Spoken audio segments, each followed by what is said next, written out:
From Hello Love Again to Hello New Record. Dahil certified blockbuster agad ang pelikula na kumita ng 85 million pesos sa kanilang opening kahapon.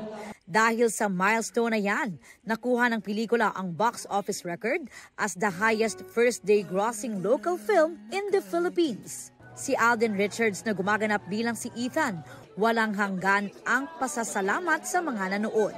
Wala po kaming ibang ipagpapasalamat doon kundi pasasalamat po kay Lord at pasasalamat po sa mga taong naghintay at nanood ng aming pelikula.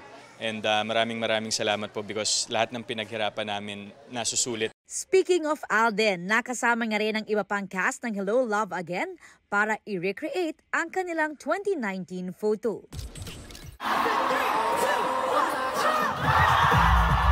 The Pinoy crowd got Dua Lipa levitating sa saya.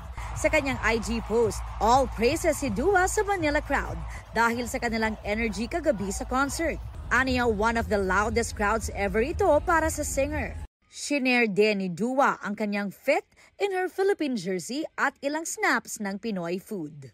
Para sa GMA Integrated News, Aubrey Carampel ang inyong saksi.